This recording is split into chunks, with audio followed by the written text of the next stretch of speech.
So Fortnite OG came out around a couple of weeks ago, and I must say, it really did fill me with nostalgia, like I was back in 2017 and 2018 again. Oh wait, you think it's because of the game? No, it's because of all the people ranting at Epic on the Fortnite BR subreddit. Yeah, I haven't seen this much complaining about the game since before 2020, it's absolutely glorious.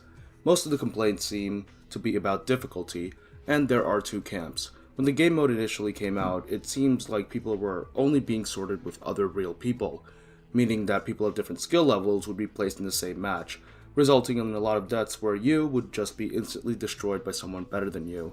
And there was a lot of complaining about this, a lot. Since then, it seems like Epic has added bots and SBMM to OG, which has made the game somewhat easier, but there has been a second group of people outraged, claiming that this ruined the game mode, though it has been less intense. And honestly, while I don't necessarily care about it, I do think I fall into this camp. Let me explain. Now, I wasn't really keeping on top of this stuff since I was super busy for like the past 2 weeks, and I didn't really have any free time. I only played my first OG match yesterday at the time of writing the script, so I wasn't around for the supposedly super sweaty original launch of OG. But as someone who did read a lot of the Reddit posts regarding the difficulty, I couldn't help but think that people forgot a crucial part of the actual original Fortnite, which was its difficulty. Now, as someone who played the game nearly every day since basically 2018, I do think that I did end up becoming a pretty good player compared to the average person, even though I'm a casual who mostly plays Team Rumble. If you're someone who's returning after a long hiatus, you're probably going to be outmatched by people who have more hours in the game. But the complaints aren't coming from these people returning. It seems to mostly be coming from people who play the game somewhat frequently, but still find OG too difficult. What gives? I do think for a lot of Fortnite players, the abundance of bots has kind of spoiled us and inflated our sense of skill. Even as a Team Rumble player, for the past few seasons, when the season's end would near, I would just load into a solos game to get the umbrella, and I was able to get a win within a couple games. And even if you mostly play regular game modes, you'll still be running into lobbies of around half bots, if not more. So we got used to games where we could easily get 10 kills, or become confident in the fact that we could get a victory royale within a 1-hour gaming session. And while skill-based matchmaking also contributed to this, I don't think that's as much of an issue as bots. But when the game was just 100 real randomly selected people, that required a different approach to playing the game than many do now. And I think that approach was a big part of the original Fortnite, and that is something people should have to readapt to in OG Fortnite. Let me explain. So for the entirety of Chapter 1, skill-based matchmaking and bots were not in Fortnite.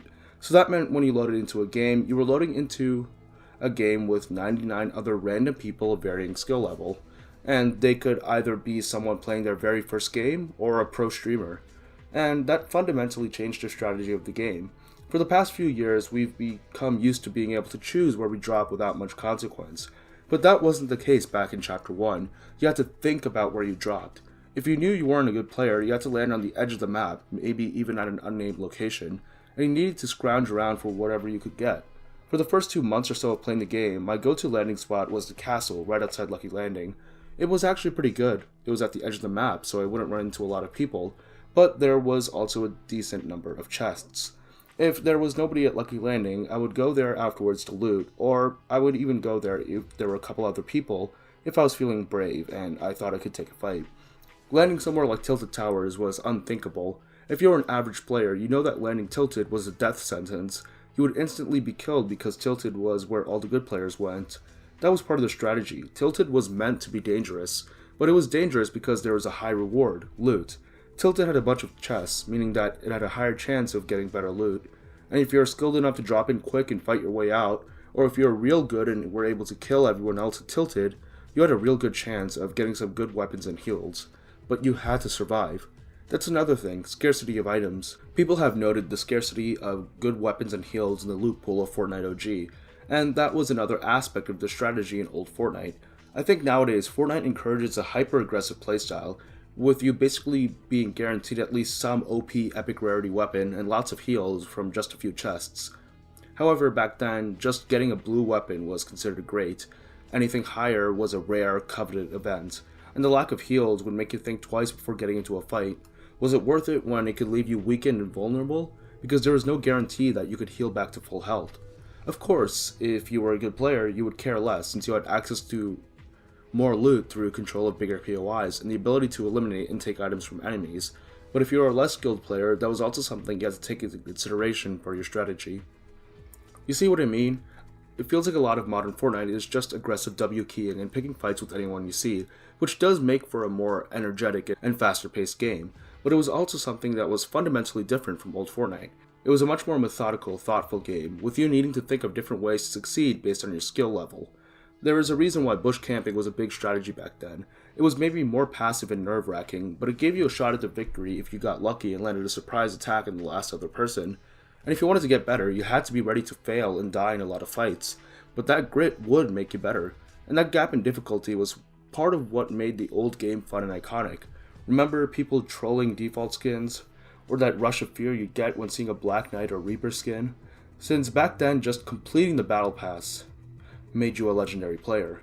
Or when you were gliding to a location and your heart dropped because you saw somebody else gliding to the same location with an umbrella.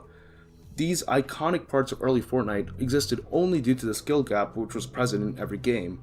There's a reason why the culture around defaults were strong back then.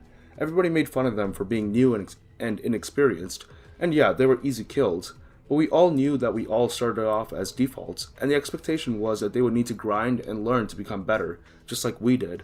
That doesn't exist anymore. So why were we willing to put up with the humiliation and grit of being a bad Fortnite player back then, but not now? Well, I actually think it's due to the overall shift in attention span and attitudes around instant gratification. Today, people just want to feel good by being rewarded instantly, without putting much work and effort into it. We see this across all aspects of life, so of course it would seep into Fortnite. People don't want to be reminded that they're bad, that they need to actually work and change their strategy to get better. When you land at Salty and die instantly, do you realize that you need to change your strategy and maybe land at a spot on the edge of the map and play a slower, more passive game to try and place better? No, you just keep doing the same thing over and over again without trying to change, and then you go on Reddit and complain about sweats. The thing is, even if there were no sweats, people would still be facing this issue. If you were placed into every game with 99 other people of your exact skill level, statistically, you would only win 1 out of every 100 games. That's what a battle royale is, a tough competition to climb to the top, where you can truly claim that you're the best. That's why victory royales felt so much better than they do now. You actually earned them. You know you worked it for it and deserved it. Now it just feels like something that's guaranteed if you play for an hour. When I first started playing Fortnite, I didn't get my first victory royale for around 2 months. Just getting a kill would be something I bragged about in detail for a day. I remember my first win well. It was in squads with 3 of my friends. We did the 4 corner challenge, where each of us landed in the north, south, east, and westmost point of the map. Of course, I went south to the castle outside Lucky Landing. All my teammates would die within like 10 minutes as we reconvened, and 2 of the other guys had to go, leaving just me and one of my friends spectating me. I spent most of the game laying low, and to my surprise, I was able to get into a 1v1 situation. This was it. I could do it. I spotted the other guy at the other end of the circle, and since I had a sniper, I started to shoot at him. It seemed like the other guy was also a somewhat unskilled player, and was also solo himself, since he had no teammates left. He also had a sniper and started firing back, but neither of us could hit each other, and neither of us would dare to get any closer. As I maneuvered across the map to try and get a better position, my friend excitedly gave me instructions, reminding me to refill my ammo, as I was sweating on my keyboard. Back then, I was the noob of the squad, so me being in this situation was exciting for him too. I continued firing, but he was still too far away for me to properly aim. But I hastily aimed my shot and led where I thought he would be. I hit fire, and after a bout of lag, that beautiful banner saying #1 Victory Royale appeared on my screen, and my friend and I freaked out. I texted the rest of the guys saying I won the match. I was ecstatic. I did it. I finally won. I finally got the umbrella. To this day, that is still my favorite win in Fortnite, because that was the culmination of months of humiliation, frustration, and grit to try and get better at the game. To me, original Fortnite was that hard work. OG Fortnite was that difficulty, that uphill battle, that anxiety when it got into the top 10.